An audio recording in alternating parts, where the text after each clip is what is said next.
Welcome back to Winning Hand. My name is Boom Guy, and we are not doing one card at a time this time. This is our post-Con of Heroes 2025 wrap-up. If you remember a few episodes ago, we did a pre-con panel with the lovely gentleman I have with me here today, and we are just doing a follow-up. So we're going to go through kind of the things we said beforehand and talk about if that was true, if that's really if our suggestions were held up, I should say. And then we're going to go through kind of other things we might have learned from the con, suggestions for next year, and kind of how we enjoyed it. So let everybody introduce themselves first. I will start with you, Mr. Self-Destruct. Can you introduce yourself, and then we'll kind of go around and say hi to everybody, and then we'll go from there. Yes, thank you. Mr. Self-Destruct is my hero name. Derek is my alter ego name.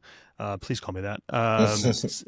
Yeah, that's me. Was really glad to be with you guys pre-con, and now excited to get into this post-mortem. Somebody go. Oh, I'll go. I'm Astrodar, but my friends call me Astrodar. And yeah, that's pretty much it. It is true. We all know your name. Chronicle. I run Alter Ego Chronicle blog, yes. And so that is most of my blogging, most of my content creation is there in the blogging form. Yeah, written form. All right, next up, Andy. Yeah, I'm AndyN, Andy Norton, and I am, I guess, the only local to Minnesota on the call. Is that right? That's in true. The group. Yeah, and I don't run really anything. I have a YouTube channel, but that's just like I throw videos up there every now and then. But if you went to the Con of Heroes, you might have recognized people were playing a lot of Mr. Negative, which is a custom scenario, and that was half of what I did at the con, and it was a blast. So sure we'll get into that later. Yeah. Andy? Hey, I'm Andy R, also known as Substitute AndyN. And so whenever you need an Andy and AndyN is doing the Mr. Negative, you come to the R. No, I'm just kidding. I'm just a random guy that loves to play Marvel Champions and post decks and stuff like that. All right. Next up, Brian V. I am not Brian B. I apologize earlier. I was trying to stifle a sneeze. So I am Vjakson, also known as Brian, the villainous Jackson, and I do not have a blog, nor do I YouTube. Well, welcome. And last but not least. Hey, I'm Craig, also Caldias on the Discord, and I play Marvel Champions. And you are also not Brian V. And I am Boom Guy. Everyone who watches this already knows that. It's great to have all you guys here back again. I want to kind of go through the weekend and kind of talk about the scenarios and the events that we had briefly, and then kind of have everyone's experiences just kind of jump in. So let's start. Andy Norton, you're the only local. Since you're still kind of there hanging in the vapors of the con, the leftover, why don't you walk us through just briefly the schedule for the weekend? Gosh, okay. Schedule for the weekend, if I can recall it. Pop quiz. Yes, pop quiz. Well, I mean, for me, it started Wednesday, really. It was a really long con. And that first... Whose fault is that? It's your fault, Derek. It's yours. Derek had flown in that afternoon, and so some of us gathered even Wednesday night, and that was super fun at a bar in St. Paul, right? Yeah, St. Paul. Dual Citizen, super fun. So we had our first games like there, a couple games there on Wednesday night, and then Thursday people started rolling in. Like Boom Guy, you got in around noon. 2, 1, something like that. Yeah, Guilty. Sweet. And I know people were connecting like throughout the day as people rolled in, and Band of Sirens was doing a bunch of airport runs, and other people were helping out with that. But then Thursday like evening, really, so many people had already arrived at the hotel, and so then people were gathering there, and anyone could come and join, even if they were local and didn't have a hotel room. And so I came over and was playing games Thursday night as well. So like Wednesday night, Thursday night were pre-con days for me. But then Friday, like the con started. And again, it was sort of like, it started just sort of at the hotel, right? There was people playing in the lobbies. I remember I arrived over there in the morning at the hotel, and there was like almost no table space. It was just like that one table was, in there. And so some of us started playing. Actually, I think Boom Guy and I started playing on these tiny little circle tables that we pushed together and having a bunch of fun. But there was just so many people coming in. People started playing on the floors and such. We set up a game on the floor to play. But then the hotel so generously was like, hey, like, can we help you guys get some tables in here? So I popped up and we brought tables in and got that going. So games were happening there on Friday morning, and then we went over to the con itself around, like, was it 12 o'clock opening, I think? Yeah, open at noon. So then the first event we had was It was the Agents, Thunderbolts, right? The Thunderbolts. Thunderbolts, Yes. that's right. So the first event we had, thank you guys, was the Thunderbolts, but with a spin. So the Thunderbolts, if you don't have Agents of S.H.I.E.L.D., that's the multiple huge minions that you're fighting. So it's a really cool sort of almost like heroes versus heroes type of face off. And but instead of all like actual Thunderbolt minions, they had just one Thunderbolt minion, and then everyone's nemesis was a Thunderbolt minion. So they give them plus 10 hit points. They give them villainous, and that was super fun. We'll go into I'm sure we'll come back to these events, but that was the first event, and there was another event later that afternoon, correct? And I'm so bad. There was, yes. Carnage. You're doing great, Andy. I'm You're doing so a bad. killer job here. We had the Carnage. panel Panel. with the Oh, designers. They came in Yes. first, and they Yes. talked a little bit. We Yes. had a little sheet they passed out where we did, we guessed I don't know what you call it, some kind of a game. The sets, the quiz. set logos. Guess them by icons. And then we had the Right. Carnage scenario. So what was that all about? Right. So then after the designers had done their whole cool panel discussion, we had the Carnage scenario, which Hone and other organizers had put together. So it was a custom scenario, and not just custom scenario, but like a massively multiplayer. So the entire room, Yes. so 180 people or whatever it was, all playing this one scenario together. So that was super cool. It was all original art that had been curated by them and paid for by the organizers, and original designs, and it was super fun. We had to save web warriors, and then we had to fight Carnage and cultists and all this, and we were given a whole bunch of custom. Everyone had their own set of custom cards and things we were able to bring home with us, and so that was cool. It was definitely it was intense with like the whole room trying to put down, whatever it was, a bunch of cultist tokens and kill Carnage, but that was cool. And again, I want to come back to that because that was a fun experience. Yeah. We'll come back to the event. We actually played with Frank, one of the designers, so that was super fun. Me and Andyr, and so that was cool. And then that was the last like event of the day. But games continued back at the hotel late that night. And into the early morning. And then on Saturday, there was at least one thing. It was the campaign, right? It was at the first event. Yep. Yeah. So there was a campaign, and this was every year. There's always a massively multiplayer on Friday, I think. And then every year there's always like a campaign on Saturday. And this campaign, they've been honing it, pun intended, because Hone is one of the big designers of it. They've been honing it to be as sort of fluid and work for the most people for what they want to do. So this year you had just literally 3 cards. Each of them was a different like Carnage symbiote suit, and that would attach to whatever villain you wanted to play. So you could play like 2, 3, or 4 villains, but each villain in succession would have a different Carnage suit. And if it pumped up what they were doing, and then if you defeated them, you actually got that suit on your team. And so the next scenario, you would have special abilities, which was very fun. That was very cool. I liked that. And I liked how it was literally like just one card that you flipped. That was, such a lean design for that.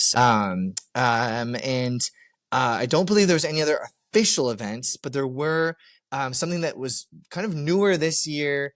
And I think that the organizers want to see even more of next year, which was that there was, I was not part of it, but there was a parallel Loki event. So there's a bunch of tables that played together. I'm sure you guys can chat about that later, or maybe someone want to pop in and describe what was happening with that. Did anyone play that event here in this? Yeah, panel? I did. It was great. Derek, give Andy a break. He's Yes. drowning over there. Yes. Jump in and help him out. I was waiting for him to drown. He was doing great.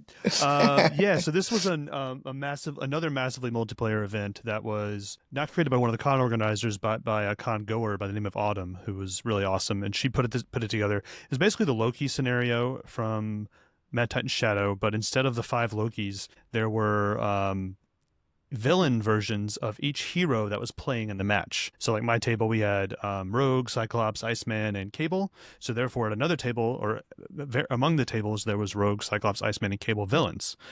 Each villain had a ability that was similar to that of the hero, and you would play through the Loki scenario, and every time the Loki would swap out, you'd swap out a new hero instead. No Infinity Gauntlet. I forget what was in place of that. It was another encounter set that you pulled a card from. But heroes would swap in and out. They'd all have different abilities. You'd have different interactions with other tables. So if you killed the Iceman villain, you go to the Iceman table, and they would, I think, have an extra hand size plus an encounter card or something. So it was a little good stuff, bad stuff. But it was a lot of fun. It was a long, just like any of the multiverse scenarios are, but I think really clever designs for all the heroes and really fun interactions between tables. So yeah, that was a blast, and something that I would. We did not. All the convention stuff, the Carnage, all that stuff, we got a copy to take home with us. This is something I'm going to look into printing that I can do at home and maybe run at home solo or at my local event. I think it would do well in just a solo table mode as well. Nice, Yeah. nice. Autumn has made that available for print and play, so you can get that on her website and print it off at home and play that. I don't have it. I haven't played it, but it's available. I'll put links down below if I remember. I believe MCM webpage or the con webpage has a link to it because the Marvel Champions Monthly did a podcast episode with Autumn. Yes, Nice. They Marvel Champions Monthly did an episode last month, very recently, with Autumn as a guest where she talked through that stuff. So go check that out. If you don't know about the MCM podcast, you should. They're just one of the OGs on the content space. So go check them out either way. But they did talk to her recently. Okay. So that was going on. That was going on Saturday afternoon, and then alongside that, or like in addition to that, on Saturday afternoon, I think that a lot of the vibes that I was getting was that there were a lot of people doing sort of like, you know, four-player games of, you know, everyone playing the same hero or playing through a particular campaign that they wanted to play through. Or in my case, there've been a bunch of people who had wanted to play my custom scenario, Mr. Negative, and so like Saturday afternoon, like right after the campaign was done, I was like, I got to start fulfilling my oaths and start getting some of these games in. So basically from like Saturday afternoon until late Sunday afternoon, I was playing almost exclusively Mr. Negative games. And so it was kind of what I was doing. Cause of course it was almost like an event for, you know, 15 hours or whatever, because it was like, I'm teaching each new group how the scenario works and kind of guiding that experience. So that was super fun. But yeah, that was just, I think the organizers loved that there was so much sort of community moved events going on that they didn't have to sort of babysit or think up or run. And they want to see, I think, even more of that next year. So that was cool. And stepping back real fast too, one thing that was happening that Boom Guy will talk about more later, but as soon as you walked in the door and you got all your con gear, one of the things you got was these, handed out by Boom Guy himself, these little awesome little booster packs in these sexy blacks little, you know, packages that you got to rip. And you get to rip a booster of alt arts, and it was so cool. The alt arts were awesome.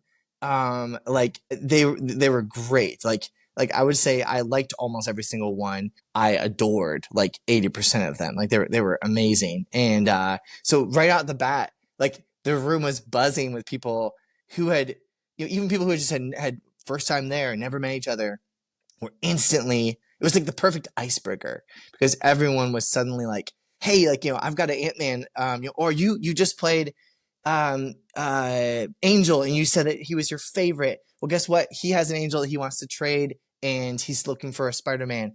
Like, let's connect. And that was an actual thing that happened.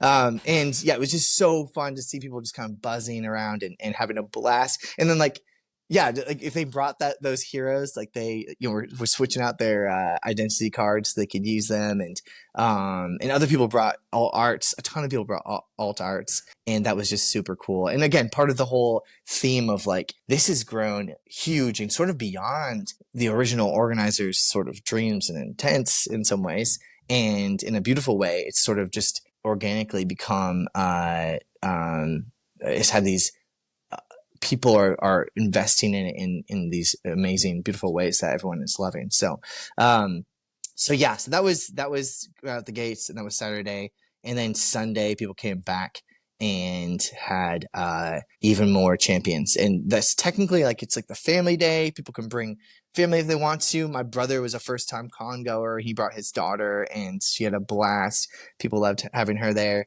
but also people are normally playing other games that day as well, sort of open play. Like, hey, you've played so much champions, like you can play something else now if you want to.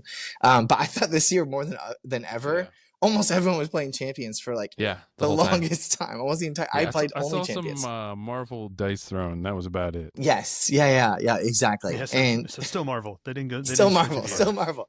Yeah, people. I think people were just there were so many new people that you were playing with, as well as so many old friends. It was like you finished the con and you still had so many people that you were like, I wish I'd played with them either once or at least play with them 2 or 3 times, because for a lot of people it was we had like a token game instead of the 4 games that we played the first con that we met or whatever. And and then things wrapped up from there. And I know you guys like kept on playing games into the next day as you were flying out and all of that. So that's my con recap. Yeah, Andy, please. that was a great recap. Thank you. It was on the spot. Well I did not prep that at all. So I appreciate that.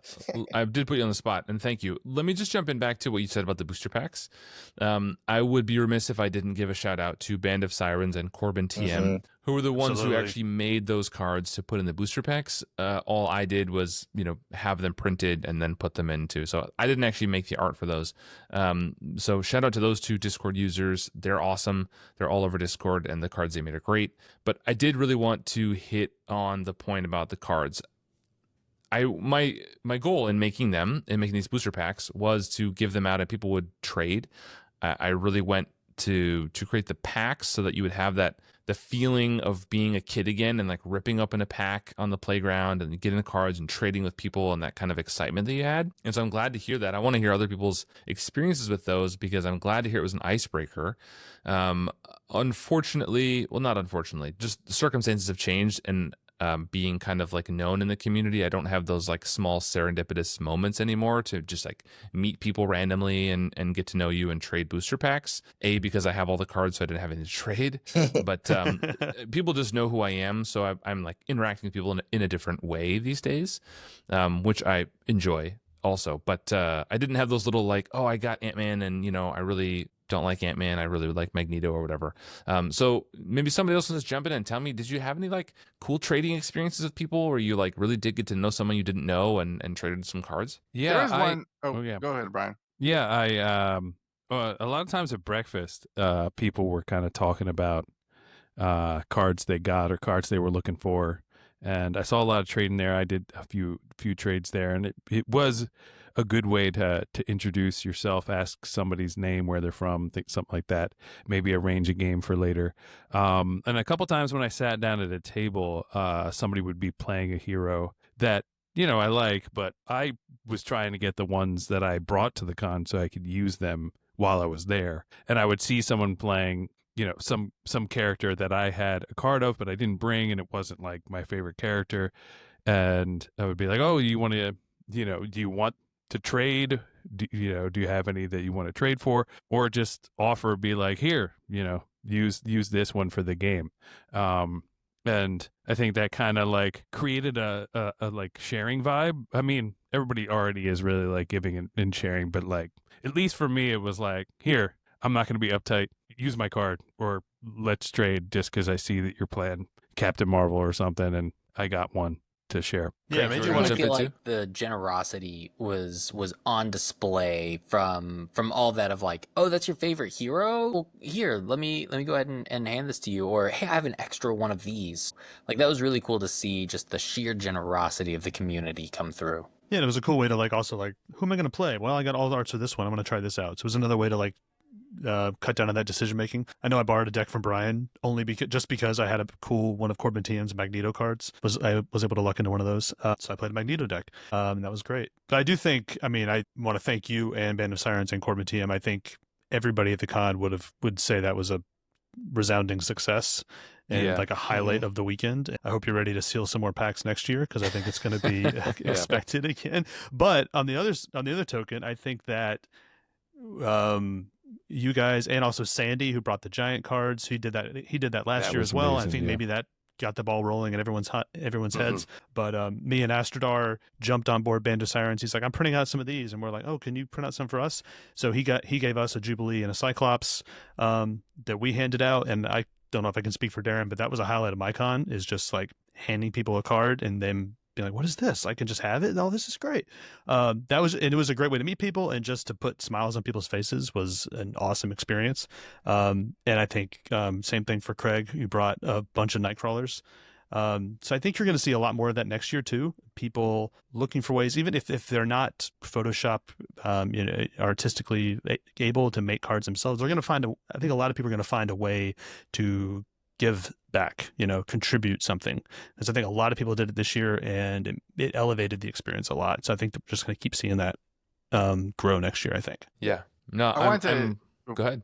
No, I was going to jump in with my trading experience because like I was on a mission because two of my locals that couldn't come, and like I opened my pack and I saw like it was cool because the Ant-Man and the other three form heroes Angel. are and Wasp, but you get two of them because the alter ego is the same and the heroes are tiny and big.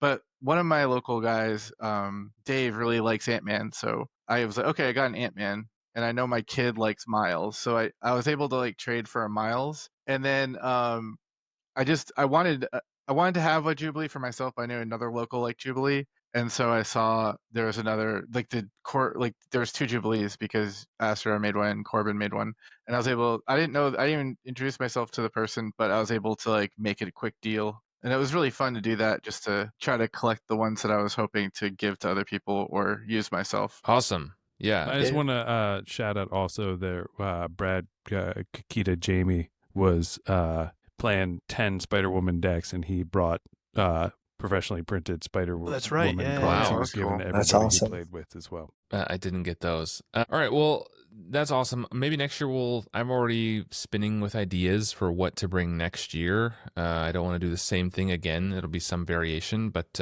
stay tuned. We got a lot of time to think about it, but I've found, it's my fourth con. I found that as soon as I came home this year, it was like, all right, wheels are spinning for next year. Like, what can I do to contribute, or how can we make it better? So I'm super excited. One of the things I want to kind of touch on, some of the things we talked about in the first video before we get into specifics about scenarios and stuff. One of the things we talked about was bringing decks that we are comfortable with at the con. So maybe we can kind of go around and people can share how many decks they brought, how many of them they actually played, how many they wish they had brought, whether it's the same number or fewer or more, and then your kind of comfort level and experiences with the decks. So Astrodar, I haven't heard from you yet. Why don't you pipe up and tell me about some of those decks you brought? Way to start with the most hypocritical person on of the group. So no, I think I said I was going to bring like 4 to 5 decks last time because I've been kind of trending down, and I blame you all. We chatted a bit afterward, and it just like got the juices going, and I ended up taking 12 decks. Oof. So a little bit over what I said, but I did play them all. I had a blast with them all, nice. And in terms of familiarity, I took a few comfort ones, just heroes that I just know work. Whatever, like Captain Marvel and Spider are my go-tos. But then I also was like tossed together a couple last second decks, and some of those ended up being a lot of fun, but I could not play them late in the day. It was like I have to open with these when I can like actually process them. But I had a lot of fun. I enjoyed having that many decks. But next year, probably can't hold me to this, but next year I'm definitely going to be cutting back down to maybe around like 6 to 8. I'll see it when it happens. I'll see it when it happens. What about the rest of you degenerates? How many decks did you bring? Yeah, it was the same thing. I ended up thinking like, oh, I'll just do 4, and I came with 12. And I was like, oh, man. But they were all played. Though, funny enough, the very first game that I had, sat down, got in from the plane, and it was with lack of subtlety, hit buttons, and oh man, I know the other person in that game. Either way, lack of subtlety is like, want to trade decks and play each other's? And I was like, what a cool way of doing it. I have no idea what I'm in store for, but he hands me this Bishop Lockjaw Recursion, and it was a ton of fun, handed him my magic, healing, but nonetheless, like, brought 12. Of them, I think 10 of them I was really comfortable with, and still ended up playing all of them and had a blast. I did throw in a random, like, oh, the jetpack. Everyone's supposed to be able to get aerial, so I'm going to throw in a bunch of aerial cards. That, like, set of 25 cards never really entered play with a hero, but that's totally okay. I'm okay with 12 decks and all of them played. That's Pretty great. good, yeah. You can check me, but I'm pretty sure that I said I would bring like 8 decks, and I did bring 8 decks. So I don't feel like I was a hypocrite. However, I was the one who was like, "Oh, don't bring something boring because, you know, when the turns are long, like, you know, you're gonna want to not be bored by like a super." Like too comfortable of a deck, and you guys are like, you should bring something comfortable, some comfy pants. And I actually, so I did play all my decks. I brought 8 decks, played all of them, but then I actually I got Silk and Shuri, which, by the way, that was like sort of an event as well. So Silk and Shuri released on that Friday, so people like me who are local were trying to go to other shops and pick it up, so there'd be like more copies available at the Game Center, which apparently I think there was plenty from what I saw at the Game Center. Yeah, they were yeah. But yeah, so I made a Silk deck on day 2 of Silk Leadership, and I played the heck out of that. I played so many games with that Silk Leadership deck. It was extremely comfortable, and it was extremely, like, she was new to me, but like the you know, the leadership block of cards was all just like, you know, extremely degenerate. Make the call. Was our campaign the first time you played that deck? Yeah. Oh wow! And it was could not have noticed. Yeah, no, first time, and I was like learning her more and more. I would have like revelations every game of like, oh, that's when you would want to use this upgrade or whatever it was. Super fun to like learn a hero on the fly there, but also it did very quickly become like a comfort thing of, you know, I'm going through all these Mr. Negative games, teaching people. It was really, really nice to have a deck that was like, I felt super comfortable with the aspect core, and it wasn't just comfortable, it was also extremely, it was like the most generous kind of deck. Web of Life and Destiny, some people think of that card as like just a solo or, you know, auto card draw for themselves, but I was just using that to like pop cards to other people constantly, and so that was super fun to have Spider-Man 2099, just like bouncing Spider-Man and just being like, you get a card and you get a card and you get a card. And it was, I settled into that. And I think I was thinking of you guys, and I was like, yeah, there's a lot of value to, not having to sort of recreate the wheel every game. Yeah, but you were like two-handing. I mean, you were running the villain too there, so you were basically playing a two-handed game. So right. In those situations, it definitely makes sense. Which, yeah, I mean, especially, if you're gonna be running the villain, I mean, that's like a, yeah, like you said, that's like a job. It's like you're like the DM. Right. Yeah. But yeah, you were very good about in our campaign being very democratic with your Web of Life and Destiny. Thank handouts. You. It was like, oh, I did it to you last time. Now I'll do you. It was totally. Yeah, for sure. I brought 11 and a half decks. Say half. I brought Ghost Spider in 2 aspects, but I didn't fully build the protection aspect of her, and I never did it. So that stayed in the box. I played all 11 and a half, and I think I borrowed like 5 or 6 decks throughout the weekend. So I got them all in. A couple of them were only one-timers, but yeah, I don't know. I never felt like I had too many decks. I liked having options, but I would like to cut it down a little bit because those times that I borrowed decks really were highlights every single time. I thought it was fascinating to either play a hero that I don't put a lot of reps in with. Like the last morning I played Colossus and I haven't played him in a long time. It's like, wow, okay, I see how people like this. Or like Spectrum, I borrowed a Spectrum deck from Astrodar. But that was just really fun. I think I would like to open myself up more to that next year. So less decks again, maybe. I wish I borrowed more decks. I only borrowed 1 deck. It was super fun. I think it was from Matt, who I met for the first time this year. So sorry if that was not your name, but I'm pretty sure it was Matt. And he was super fun to play with. I'd played with him like once earlier. And then we were trying to do. Oh gosh, sorry. One more thing on the schedule that I forgot. They handed out as well bingo cards. Two different kinds, right? It was like there was like a just plain different heroes bingo cards, and then there was plain like doing all sorts of crazy things. Oh yeah, you see that beautiful. Derek's holding it up. Shout out to Bananas. Bananas is her name. She made that one, and Marcel made the other one. Nice. Does anyone have do you have the other one as well, Derek? I do not. I did. Okay, This okay. just happened to be here, not planned. The other one had like almost little challenges, like play. So the challenge that came to mind right there was play like all the same hero. So everyone playing the same hero. So we played all SPDR decks, and I didn't have one with me. So but that was like the hero that two people did have, and so then I was like, I know Matt played a SPDR.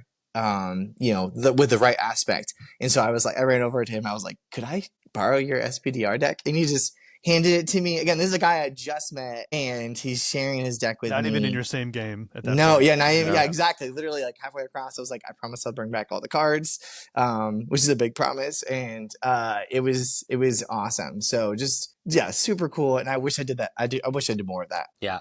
I definitely love that bingo of even, like at the start where there's always that uncomfortable, like, oh, who's everyone going to play? What are they going to play? But I remember sitting down for a table and the person was like, the last thing I need for a bingo is Nebula. And I was like, I have Nebula. Yep. I'll bring out. Yeah. I'll do Nice. it. Another I way to love cut those down on shows. down on those decisions and just force you down a lane, and then you find fun, that you didn't expect. Yeah. I found at least like half of my games we chose heroes based on somebody. That's trying to awesome. Get I love whatever that. was left over on their bingo card. Brian and Craig, how many decks did you guys bring? Brian. Okay, we'll save the best for last. Brian V, what you got? I you will bring tell your you, wild I'm going to tutor take a deck? quick aside. Is after our last podcast where you guys pointed that out, made the joke about how I'm not Brian V. So many people that I had like met once or never met during the con were like, "Hey, Brian V, I love your Adam Warlock deck." I love your decks, man. And at first, I was like correcting that, and then I was like, "Oh God, this is the joke now." This is a thing now. Yeah, I love your Wild Tutor deck, though. Did you bring that one it with was you awesome. this time? Yeah. I did not bring Adam Warlock. I brought Definitive take. So last con I brought 10 decks. I brought 2 in each aspect. And this con I was planning on bringing 8 and ended up bringing 15. Oh my God. Whoa. 15. I didn't know that. I didn't know it was that big. Well, so I started with 8, and then I got Silk and Shuried like the week before the con. So I was like, oh, I got to build a deck for them. And then Have to. I was talking to some people about playing a couple games. So then I was like, oh, I need to bring this hero to play in this matchup and this. And then my buddy JG made a fixed Hulk that he had printed out lots of copies of, and we were giving out. And so he brought a aggression Hulk with the fixed Hulk, and I brought a protection. So that added to the list. And then Astrodar pointed out that he didn't know anybody that was bringing She-Hulk. And I thought to myself, I could probably switch like 6 cards and turn this Hulk deck into She-Hulk. So we had all that. So I played all of them. Some I wish I played more. A couple I only played once. I played one deck like 5 or 6 times because I fell in love with it while I was there. I played, of course, in the campaign, we played the same deck 3 times. There's a couple others I played a couple times. And then my first couple games, when I got there, I borrowed a Black Widow deck and then borrowed a couple other decks in that first day. So that was kind of fun, just to start off without playing my own decks and get that community spirit going. But I did take all 15. Definitely, well, I hope there's not going to be a release week the week of to get me going and bring a bunch of extra next time. I'm kind of, I'm glad I brought that many just because of the bingo card. I had a lot of things that people wanted to see on the table. And then, but like everybody, I want to try to aim a little lower next time just so I can get some more reps in with everybody.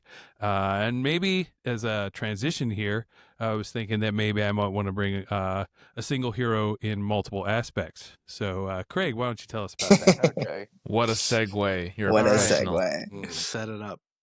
I think I brought like 12, and there's 2 I didn't play. I was lined up for a Hawkeye leadership, 4-player Hawkeye game, but the scheduling didn't work out, unfortunately, because it's hard when people are playing different like games, and the 4-player games can last anywhere from like 1 to 3 hours. And it didn't work out. Didn't play that one. And I didn't play Bishop leadership, which I just didn't get to, I guess. But I brought Nightcrawler in 4 aspects. 2 decks I feel pretty confident about, and 2 were pretty janky.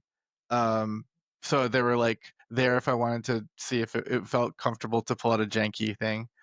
And I had basically like a 2-card tweak from Mr.SelfDestruct's Scarlet Witch deck. That's leadership, global logistics, and then I had Magic and Justice. I had Drax and Protection, and I had Storm and Aggression and Psylocke and Leadership. I don't know if that's all of them. I think. Oh, and Miles and Justice. Those were all of them, I think. Do you like X-Men? Yeah, they're all right. I don't know. They're all right. I was gonna say, I always thought Nightcrawler was your least favorite hero. Am No, I he's wrong? pretty good. Yeah, he's pretty good. He's pretty good. I see I him played looking him- over your shoulders. Are you obligated to say that? Yeah, Yeah. he's right there. There he is. I played the Protection Nightcrawler deck probably an obscene amount of times, I think. I saw Well, you I play mean- that one a few times with me. We played a couple games together. I said I was going to bring 4 or 5, I think. I ended up bringing 9. Again, similar to Astrodar, I kind of had them ready to go, and then the discussions we had before the con and chatting with people just got me excited, and I built a bunch more. I will say, reflecting on it now, a week later, there was a core of like 4 or 5 that I played, and then there was a couple that I played like once, or I played here and there, or just didn't really excite me, and so I didn't play them very much. I think I will shrink back down next year and play fewer. Once again, I'll see that when I believe it. Yeah, I'll believe it when I yeah. see it. Yeah. I'll say like an unforeseen side effect of bringing so many decks is they didn't all fit in my layer thing. So I was carrying around like basically a shopping bag full of deck boxes. That was kind of annoying just to remember. Yeah. Oh, I forgot my shopping bag. Let me get that. That was So my big I might- thing from day 1 to day 2. I downsized a bit. I took Yeah. out a couple Yeah. decks and I took out some villains because I did not want. You move around tables, so I mean you don't have to. You could stay in one place and people come to you sometimes, but Yeah. it's if you want to be nimble.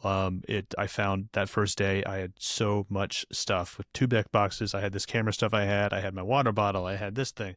And you So got more just- stuff. Like you accumulated so much you more got stuff more over stuff. the And course you, of the day. you plan Yeah. ahead, you know you're going to get stuff, but then you don't. Yeah. I didn't plan completely for all that. So that was No. by the second day. I was like, I have to be lean and quick so I can move from table to table fast. So that's what I'll be trying to do. I'll keep that in mind.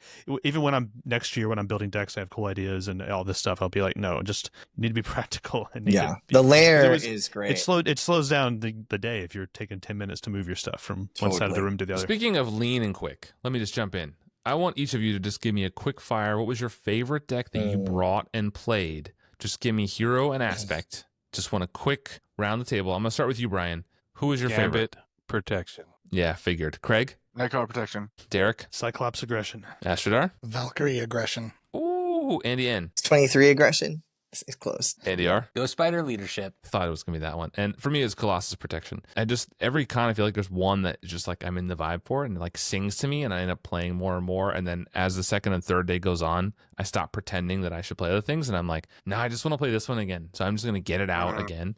Last year that was my Star Lord pool deck that I just kept playing, and this time it was Colossus. And by the third day, I was just like, as long as I can squeeze it in with the team, I just want to play this one again. So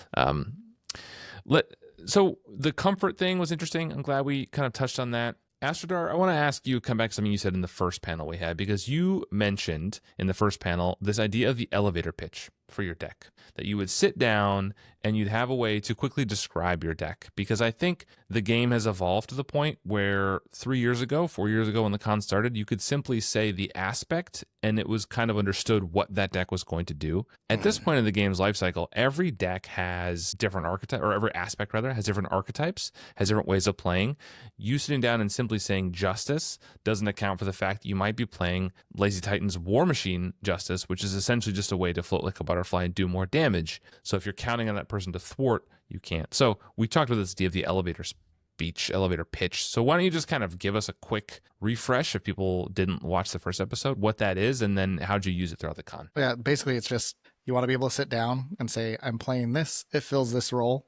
And I found it to be super useful throughout the event because, for example, I did Galaxy's Most Wanted campaign with Lazy Titan and Relaxing Glitch, and we all played Protection. So if we had just been like, I'm playing Rocket Protection or Drax Protection, it's not as helpful of a descriptor. So to be able to be like, hey, I'm going to be our thwarter. This can handle a lot of thwart or flex into things, or I'm our damage dealer.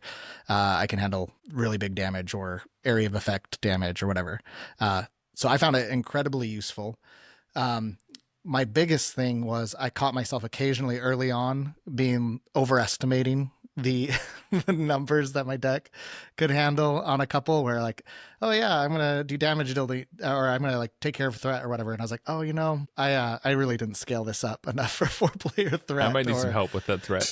Yeah, and so those definitely got refined over the course of the con. Yeah, I found a lot of people, I would sit down and they would say, sometimes I go a little too in depth, I have this, it's this combo and this and that, and what I really just need to know right before we start is, what is your deck going to do? What's the point of it? I don't need to know the central combo, the clever little card play you're going to do. What I need to know is, are you going to thwart? Should I bring a thwarter? Do you need someone to protect you? Especially if it's not doing like what the label says, right? Yes. Yeah. Well, and especially in the most recent 2 waves, there's a lot of decks that really like minions, and knowing ahead of time, if there's like 2 or 3 people that are trying to do stuff with minions, that can sometimes be a little frustrating. So like, there are certain things you kind of want to touch on base. I saw a fair amount of minion custody battles developing. Yeah, I had some of those too, where one player would say, I need to keep those minions around, but the other person says, well, my deck's built around destroying minions. So, Lazy Titan had this Nick deck that was essentially farming them out in front of him, but if someone else brought Valkyrie to slay, it's like, well, we're at odds now. So hammering those things out ahead of time is good. I do also think your scaling to 4 players is an interesting point to talk about, and I'm just curious to hear everybody else's thoughts. I had some issues with my own decks, but I also saw a bunch of issues with other people's decks where they would say, oh yeah, I'm going to do the thwarting, and a couple turns in, it became clear that your deck is not actually going to do enough thwarting for 4 players. Did anybody else have experiences like that? I played with many people that I had interacted with at one point or another, or knew their decks from CDB. And so if it was somebody I had an experience with and they were covering the thwarting or something, sit down with Drew or Spider-Man or something, and they say, I got the threat covered. Man is obsolete, who's like the king of justice. That it's covered, but you're sitting down with someone and you're not really sure. I kind of was like, I'm gonna play a deck that I know can at least contribute. And same thing with damage or whatever. Yeah, I don't know about y'all, but that was definitely me. Like, I remember I brought an Adam Warlock deck that uses the thwart cards from the other aspects, and was like, this thing can thwart great, because in 2-player, threat was not a thing. And then sit down for Galaxy's Most Wanted, and then being like, oh no. No. This is not prepared for this kind of threat. That sounds like a Galaxy's Most Wanted problem. But. Yeah, just to paint a picture for the viewers and listeners, the game Astrodar mentioned before with him and Lazy Titan and the third gentleman who I did not meet, unfortunately, but sounded great. You guys were crushing it behind us doing Galaxy's Most Wanted. Boom Guy, Andy, Craig, and myself sat down with our decks and did just as good. Just really did just as good. Yep, honestly, felt it. Let the record show. That was the story. We did just as well as you, no problems. We even got great. done playing the campaign before they did. Yes, definitely. In Adam Warlock, your pool inclusion of Adam Warlock did not cause any problems for the table. Hey, I Cosmic Warded that, but you're right. Not my best move. No. My Super Voltron Iron Man did not get poolized or whatever you want to call it. That didn't happen. It was great. You got those triple resources. You used them. And so it worked. That's right.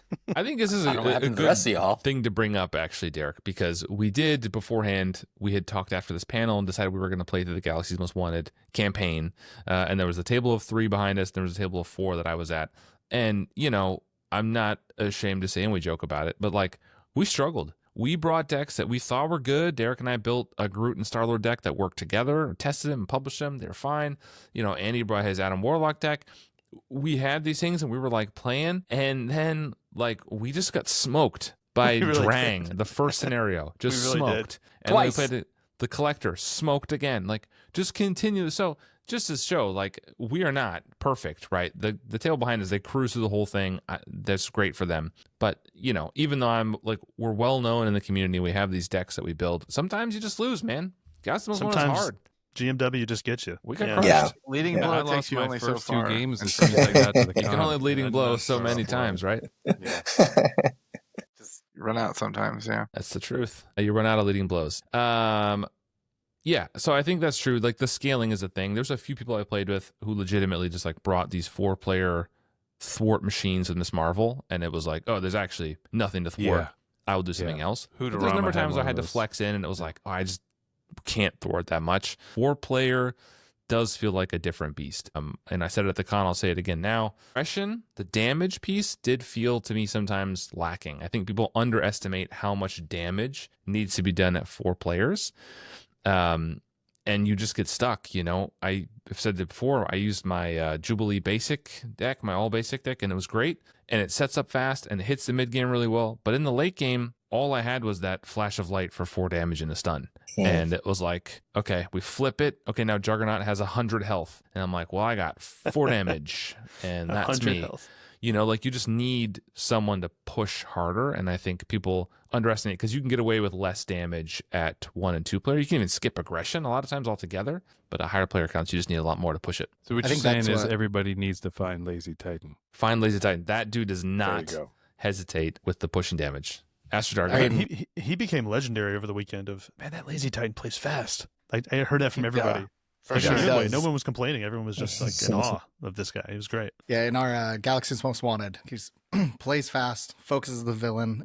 I think that's something that I noticed as well is, particularly for me, playing when I do solo games and stuff, aggression can sometimes feel like it is the underdog aspect by comparison. But through all these 4-player games, I was like, where's our aggression? Mhm. Yeah. I want Mhm. the damage on the thing or the damage dealing role. It doesn't have to be aggression, but I think that's why Valkyrie shook out to be my favorite deck of the con that I took was it had control the elements. People allowed me the space to set up, and then it's just like I can go face, I can deal damage, and it takes those 4-player experiences, which are fun across the whole thing. But when you're like, I kind of would have liked this 4-player game to have ended 45 minutes ago, like, Yep. it's not that drastic, but it can cut a significant chunk off the end of your game, and just let's get to more games with more people. And Yeah, that's why X23 was my favorite. It was a contagious anger deck, so it was trying to put cards like Now I'm Mad on other people, which was really fun to try and like be like, hey y'all, we're all doing this. Boot camp here. Now I'm mad here. Raged over here. So that and worked out was as, fun. as you wanted. I thought that was a really fun idea. Yeah, it really did. I mean, she was still That's pushing great. most of the damage herself, but there was at least one time where I put Now I'm Mad on like the right person. In fact, someone else was like, no, put it on them. And then, in fact, Lazy Titan might have been the one to say like, do it on them. And sure enough, it was like the right person, and they just put a bunch more damage on the villain. And so, yeah, it was definitely like it got everyone involved in the push damage game. Yeah. Well, you know, a wise man said aggression is a way of life. And I found that Aggression is a mindset. there's really like you can, and in these games, and it was really fun to be in those games where like somebody was pushing damage and then just it was contagious. Absolutely. Like, oh, Yeah. I guess we're pushing damage here. You know, there was a couple games where we were sat down and they were over in like 40, 45 minutes, 4-player game, just because, you know, turn 1, somebody got like a great combo. I sat in a game, there was a storm player that got, you know, put out Thunderstorm, got Cyclops, so +1 to the villain, and then we were like, oh, we're just gonna go face, and then we got through the you know the that stage on turn 1. We're like, all right, well, we just gonna keep going, you know? Right. So it is contagious. There were a couple times where is a mindset. you'd flip the villain to their final stage, and you'd hear this sort of like groan of like 80 more hit points or 100 more hit points, but then it would just be like, no, let's go, let's just start pushing, and then it's like, I did 25, you did 30, you did 20, and you just like you knock it down in like a turn or two. Yeah, aggression, major MVP for sure. Yeah. There's games where you flip it and then someone has a good turn, the first player, and the second player is like, oh, I got 15, 16. Let me see, I can get 20. And then you start looking and you're like, okay, hold on. We're down to like 50 now. How many can you do? It's like, well, I was going to play this thwart card, but if we're just pushing at this point, like, sure, then I can do 10 extra damage. And it's like, well, I think we can get close. Let's just push. So that's always fun. Yeah, I think that's just a 4-player thing that, you know, you get the more you play 4-player, you hit that point where you're like, wait a second, we can just go face and win. Yeah. Yeah. The I time think for a helicarrier is over. Right. Yeah. Yeah. That's I think weird. it's a lot of people that play solo, or maybe even it's like the solo Champions League thing given in your brain of like, oh, this board has to be clean and all this. Where like, yeah, at a certain point in 4 players, it's just time to win this thing. You know. Yeah, the Totally. minion doesn't matter. That side scheme's Right. irrelevant. We're just Yeah, going to yeah, keep going. Indiana, you mentioned something in our first panel. You talked about off-turn actions. You talked about doing things to help the team even if you're the last player in the phase. So things like, using make the call to get Maria Hill out off turn to give everyone a card now instead of waiting. Other stuff like that. Did you find that that was something that you did throughout the weekend or that came in handy? Totally. And by the way, my phone's about to die, so I might like literally drop at any point, just so you know. So it's been an awesome time. Quick. But very quick. Yes, totally.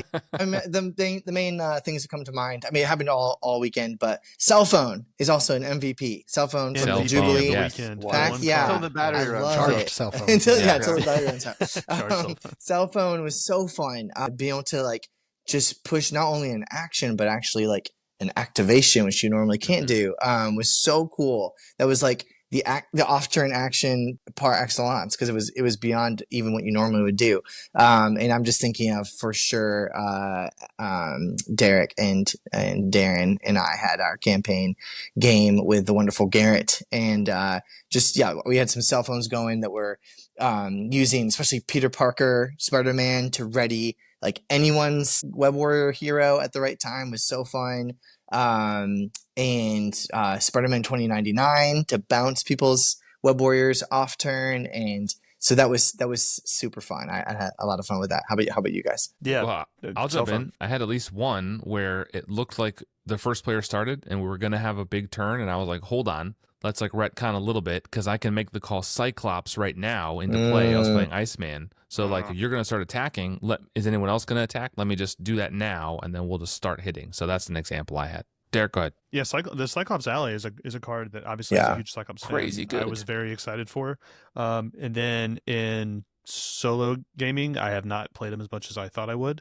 But in multiplayer setting, it's just fantastic because it's so additive. Oh, there he goes. We lost him. Now we can really talk about Rip everything. Andy. Rip Andy. But yeah, the Cyclops Ally popped up in a lot of different decks. I know, Brian, you've got a Black Panther Shuri deck that features her that I brought as well after you shared it. And he's just, again, it's a great incentive of, hey, let's do this now. You know, you get a bonus every time you attack them, so why not do this? So I think that's in leadership. It's not in red, but it does focus down that aggressive path. That's actually like an interesting. I'll be substitute Andy because someone needs to. You did say that, right? So like. Of those cards that help you, like Cyclops, and it's so cool to like, oh yeah, make the call. What a great way to off turn when you're ready to do that push. I think Keep Up the Pressure is the same way, where like set that up so that once the villain flips, finish it at the start of the next turn so that everyone's grabbing attack events, and then every attack event is doing one additional, and so all of a sudden you have what you need to make those pushes and do those things off action, because you're able to do those with stuff like cell phone. It's cool to see how the 4-player like think through it happens. Yeah, I had a lot of good communication in all my games that I had, and it would be the type of thing where someone's got mission leader, so as someone's about to start their turn, maybe the player with mission leader is like, wait, can we clear this side scheme out of turn so everybody can draw right now? It's like the Maria Hill type thing, or and the highlight for me was my campaign. I played with TJ, and Drew and Sko, and we felt like we had just such good communication. It had, our decks were good, but I think the thing that made it really exciting and a lot of fun was just like the level of communication between each other, and those types of things were like, oh wait, let's clear this, we all get to draw. Then it was the symbiote that environment that one player could get to an extra attack, so it's like, let's give this to Thor, let's give this other thing that draws a card to Gwen so she can do her thing. The communication was just great all weekend, and that was a highlight. Storm's like the reason, like off-turn action is why I brought Storm. I don't even know if I played her in 4-player. I know I played her 2-player, but it was fun to like the weather goddess timing, and like, oh no, you're stunned, oh no you're not, or like here's like changing the weather at the right time. to kind of manipulate the board state is kind of fun. I think, Brian, you mentioned the campaign elements, and I want to shout out all the custom content. I thought was fantastic this year. Stuff I will be going back to and trying at 100%. Home in smaller player counts and everything. But in particular, I think the campaign elements I thought was a really ingenious design. That the villain side of it was really changed the scenario and made it more difficult. I talked to a lot of people that had just the wrong combination of villain and symbiote suit and just had a rough time. I think we kind of planned ahead of time and kind of made it okay for ourselves. But the cards, when they flipped over, they were in a common pool in the center of the table, and one player could, I think, spend a resource to grab it. But then at other points, other players could spend a resource and pull it towards them. And that was just a really fun, in our campaign, way of coordinating turns. Like one of them was a hero action where you could cancel a treachery. And I would notice I flipped down and I said, hey, someone save a lightning resource. You can take this from me so it can be utilized during the villain phase. And I'd be like, oh, that's a good idea. Finding ways to pass that around to see where those suits were so they would be in the right place at the right time was a really fun mechanic, and kind of just spoke to that 4-player nature, I think. So great job, Hone and Kennedy Hawk, on that design, I think. Yeah, I thought that was really awesome. And it's really great to hear people bringing all kinds of heroes. You know, I heard in this group already, I heard Spectrum, I heard Valkyrie, and some less loved heroes. I'm the only one I saw playing Vision. I didn't see anybody else playing Vision. Nope, neither did I. But one of the things I said on our last panel discussion is that there's no hero in the game that nobody likes. There's no card in the game that nobody plays, right? Somebody likes everything. So just bring whatever you like and no one's going to judge you. No one judges. If Valkyrie comes out, I'm never like, ugh, now I got to thwart extra because Valkyrie can't thwart. Like, no one, they're just like, cool. Like, what does your Valkyrie deck do? Cool. Like, you slay minions, or you're here to do something else? Like, that's fine. You know, what does your Spectrum deck do? Cool, whatever. You know, like, nobody cares. No one's judging you. No one is judging you on how clever your deck is either. I played not a lot. I said half of my decks are pretty simple and straightforward. Heroes that I'm comfortable with, decks that have a pretty simple play pattern, not intricate combinations, not having to like watch for a lot of stuff. I realize I might be the exception to some degree. I played 40 games of Champions, which I think is more than anybody I've talked to so far.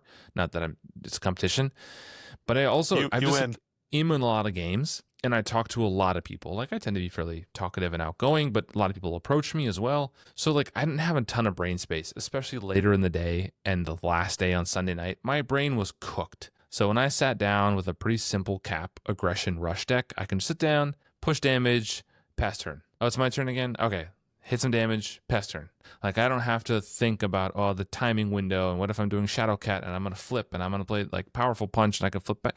Like, that's too much. So, you know, I think that stands up. Don't worry about how clever your deck is. Nobody, honestly, is that impressed or even paying that much attention. They're mostly focused on their decks. So, but I think that's a concern people have going into it. I saw a lot of cool decks, but I also just had a lot of highlights in games where somebody just had a great turn. You know, their deck might just be like the typical Justice cards, but then like we got like 5-6 side schemes out and like 2 threat away from losing, and then all of a sudden it's all gone. You know, it's a tried and true method, but just like having those turns, seeing the person just hit that like 45 damage out of nowhere. Yeah. That's just wonderful too. Yeah. 100%. I think one of the things that I love chatting about decks and stuff. So even like when I had like something I thought was particularly clever, or someone else had a deck that they really enjoyed that was a little more complex and it didn't fire, during like cleanup and stuff, we got a chance to chat and they could like flip out the cards and talk about like design decisions and stuff like that. And I always had a blast with that. But I think my most memorable moments are the ones where someone had like a sweet turn of just like, I did a lot, or a super crappy turn where it's just like nothing is working the way it's supposed to work. Yeah. And so those were, it's funny which ones you latch on to, but I really love the clever decks and the discussion around them, whether they fire or not, when I'm actually playing with them. Yeah. The debrief at the end, right? Where you're like, oh man, if only I had like drawn into this card that I really wanted. Yeah, 100%. Like I didn't mean to imply that I'm not impressed by clever decks. I think that's great. But I just think a lot of people, there's so many things going on. It's so overstimulating. It's so loud, and there's people shouting, and Kennedy Hawk is giving instructions, and you're playing scenario you don't know, and meeting people. Like, so much is happening. Like, I just don't have a ton of brain space left to pilot a deck I'm not familiar with or something intricate. And And I don't feel judged by people. People aren't like, oh, you're playing a boring ass cap deck or whatever. I just swore on the show as the first time. I know, it'll be fine. We're not cutting it. We're good. We're off. We're just going to keep going. Doing great. Captain America himself would be offended. Yeah. Yeah, language. I'm pretty sure Language. Captain America said that in the movie. He did say that. He did. There you go. It was Tony that was offended. I want to hear from some people. There's a number of heroes that I didn't play or didn't see played at the con.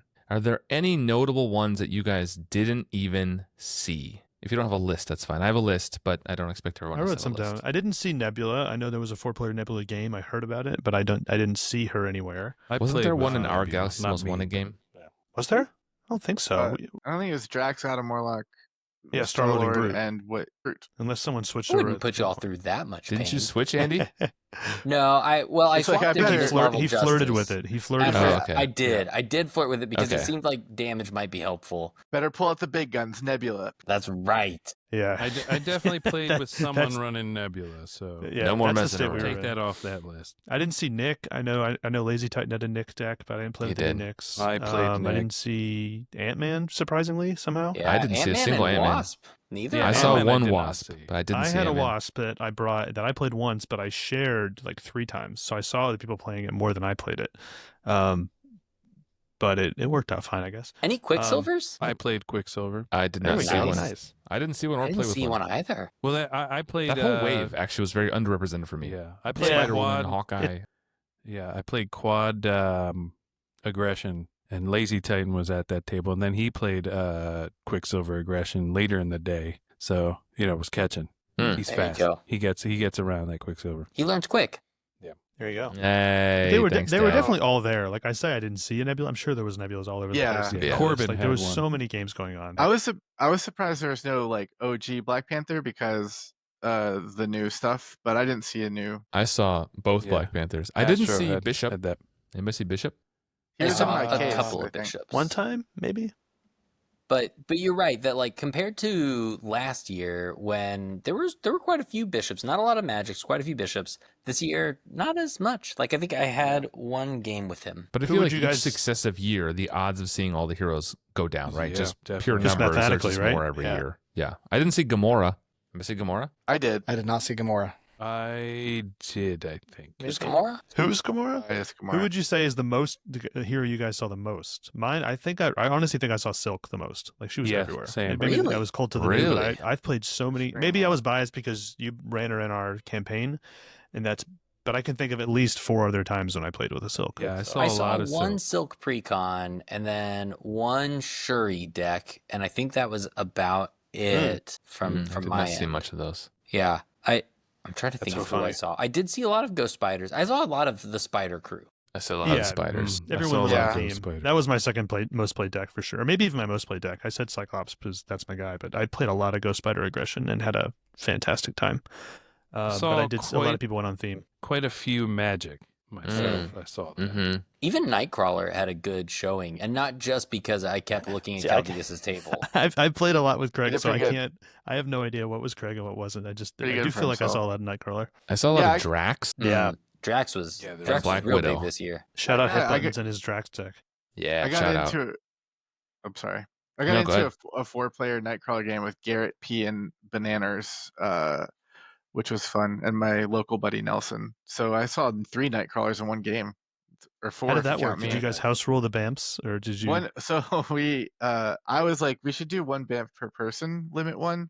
And then I was like, we're going to just say 1 Azazel ever, because find 4 Azazels and put them in front of you. Not the best move. That's brutal. What scenarios did you guys see the most or play? I saw a lot of Mutagen Formula and Yeah. Thunderbolts. Yeah. Yeah. Yep. I only played Thunderbolts once, but I did see a lot of Mutagen Formula, that's for sure. I saw a lot of ton ESN. Sandman. and Yeah. Magog. Yes. And Sabanur is Magog, like one there of the was so much most, Magog. I feel like, yeah. Mm-hmm. The funny Mine was thing mutagen about until the last day when I think everyone was trying to get one more game in.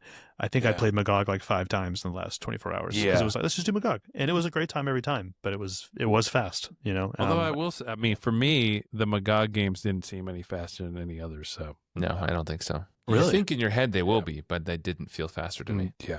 One of the things that I think worked so well with Mutagen is when people wanted to do a quicker like skirmish game, Mutagen offers like a really good avenue for that because you can do their stage 2 or 3 and get that big flop of encounter cards to add that early pressure. So you almost feel like you played a full match, but it gets condensed down. Yeah, that's a good point. I did stage 3 skirmish. Yeah, we had the opposite happen where we were playing standard. And we had like a ridiculous lineup. I think there was like Gamora, Gamora, Domino with like posse shenanigans. And then we also had Ms. Marvel, Justice, and I was playing Nova Protection. And we murdered the first stage. Like we were so close to finishing the first stage and we were like, this game's going too fast. Let's just go to stage 3. And like shuffle in the expert cards. So we just hopped over stage 2 to stage 3 and like shuffled in the expert cards, and it was fun. Love it. That's awesome. All right, so let's kind of wind down, but I want to hear kind of each of you. Give me a final thought. Give me a final words on the con. I will start with you, Andyr. Why don't you start? Yeah. I mean, I think the best part about it really are the people. So I got to play with 40 people across 31 games, and it just is outstanding to get to meet all these people, all these different play styles, and to see the way that teamwork works at just like the coolest moments and of the best memories. Like two come to mind, but I'll say one, which was playing Baron Zemo on that first one, once again, with lack of subtlety, Septus, and hit buttons. And he hit buttons had never played Zemo before, and we were kind of struggling with that first phase of trying to figure out who it is. And so we just decided, you know what? We have 4 cards that we know. Let's just guess to see if we can get it. And like as a table, we looked at the odds, we guessed right. It was this really cool moment of like everyone putting their heads together of like, oh no, let's do this because this has the better odds. And then everyone just piling in on Zemo, I think was like such a cool experience that to me is the con, which is just everyone who loves the game, willing to try things, willing to problem solve whatever that problem is. And it's just so fun to get to do that with everyone who loves this game as much as you do. Yeah, Astrodar? Final thoughts. Wish I could just, second that and call it a day. No, but I really was. I think the con is something that's definitely worth going to. It's one of the few moments where you just get that kind of energy around the game. And as much as like I love my like more challenging games at home with solo or various things, I'm just never playing that many 3 and 4 player games in a row. And it really highlights aspects of the games that I don't engage with otherwise. So I think it's one of those things that's absolutely worth it going. It's seems to have extended beyond the con a lot because I've met so many people now that I chat with and on the server and can make little jokes with. And so I would highly recommend making it out if you ever get the chance to come out. Yeah. Derek? Final thoughts. Yeah. It's 2025. It's still coming down from the excitement from it. It really is like summer camp, It really just and it does something to your brain to just think about one game for 5 days straight, as I did, in a good way. But it's just an amazing experience that at any time that you're awake, within 100 feet of you, there's champions going on, and you can find a game, and it's just an amazing. And it's not just a game going on; it's a game with amazing people that I made friends with last year, made more friends this year, and I can't imagine missing this, And I think that this event in of itself will keep me interested in the game just as much as the game itself will. If that makes any sense. The community has become so entrenched and intertwined with the game that. It's just a great experience. And if you play this game, if you enjoy this game at any level, I think you owe it to yourself to find a way out there to Minnesota next year. You won't regret it. Yeah.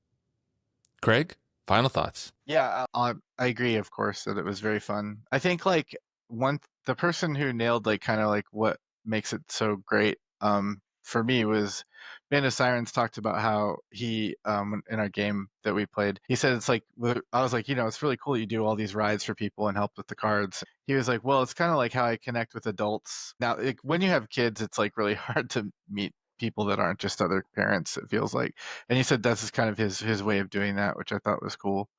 And I guess the only other thing I'd say is one thing I learned that I think I'm going to carry over into my going out to play locally is I'm just gonna I had mod sets and villains separate, and I think I'm just gonna mash those together. Like pick one and mash it, and just keep it like as a thing, and then just throw standard in, and then just take standard out. And if I'm sick of it, I'll just trade one out or whatever. That like separating all the cards and then putting it back was like a lot of felt like I could have been playing more. Maybe I'd get to 40 as well. Maybe. Brian, final thoughts. Yeah. Just to echo, it's like a gathering of friends, and it seems trite or like kind of cheesy or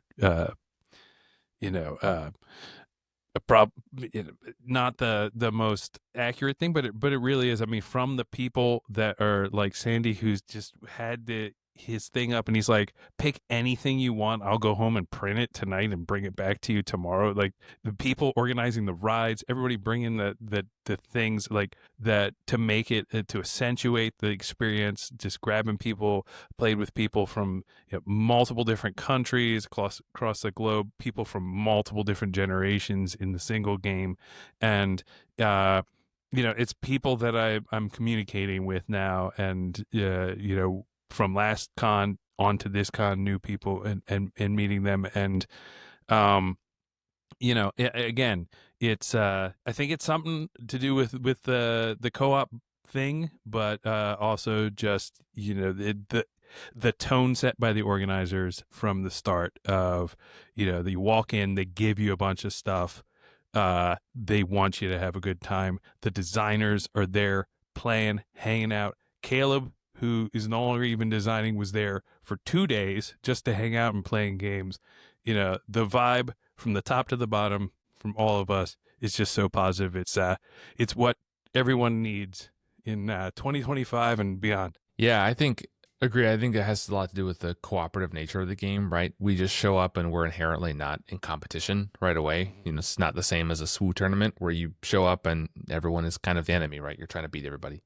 I'll share kind of 2 thoughts to close out. I think I'll go even a step further and say that it is almost like extended family at this point. And that sounds cheesy, but there's people here that I met 4 years ago. Shout out to Ann, who I met at my first con and played a ton with her that first year. And we stayed in touch. We send a few messages throughout the year. How you doing? How things going? Whatever. I see her at the next con. We make sure we get a game in. How you doing? How you doing? Throughout the year. Get another game. And now I met her 4 years ago. We've played a game at every con, and it almost feels like a family reunion, like a cousin you haven't seen for a year. And you're like, oh yeah, how you doing? Like, I know enough about you. We stay in tune in each other's lives.